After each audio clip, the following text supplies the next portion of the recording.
uh, the biggest thing that we need or want from a standard deviation is we don't want it to be huge, right? We want to kind of, uh, we like, for the most part, if you're like in a business, I want to know like that my year is gonna fall like maybe a bad year's down there and a good year's here, but I kind of want to know consistently like how I'm gonna do in a business. Whereas if you have like this huge op- opportunity, or like the year is super good, we're over here, or the year is super bad, like this would be an example of like a smaller standard deviation, and then this one over here would be a large standard deviation. It's basically like how far away from the middle, like how far does the graph extend in both directions, is kind of like my kind of dumbing it down for myself even. um, how to explain standard deviation is that you don't want to have a situation, especially like in business, or you know if you're if you guys work like commission jobs, um, you kind of want to know, okay, I'm going to make this much every month. So standard deviation, we're just going to dump this into Excel and try to see what that means. So we're taking those same examples from before. So I've got a 70-pound dog. Oh, that's not what I wanted. 70-pound dog, a 73-pound dog, 58 and 60, and I want to find the standard deviation for that. So um, the specific formula in Google Sheets is STDEV with the equal sign out front. So equal sign and then standard deviation. Are we going to be able to use Excel during tests? I don't think it will. I don't think so. I'll double check with Jody.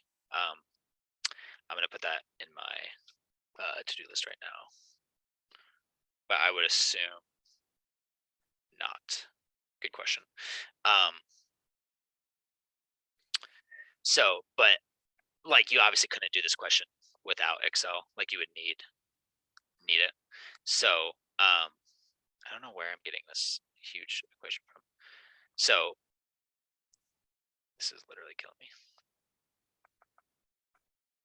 There we go. Okay, so if I wanted the standard deviation, I would just type equals standard deviation, and then I can either do A1 to A4, or I could just, instead of that, I could have just typed all four numbers. So again, if I type in the numbers of the big spread, the easiest way I've heard standard deviation explained is just it measures the spread of your situation. So um, I like to know what's happening. I don't like when there's a big spread. So again, equals standard deviation, and then I can do C1 The to. last number is missing a 5. Thank you. Yep, needed that. Appreciate you giving me that standard deviation there. And again, remember, this measures spread. So when I have a larger standard deviation, that means like I'm not, if I like pulled a random number out of there, I'm not sure what I'm gonna get, right?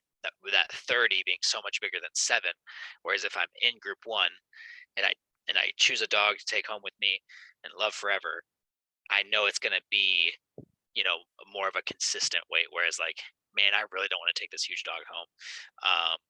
Especially me, I do not like big dogs, because you guys know what big dogs do. So um, yeah, the specific standard deviation, the smaller it is, usually the better it is, in my opinion, depending on what you are looking for. So uh, if they round to the nearest tenth, you'd have 7.4, and then 30.7 standard deviation.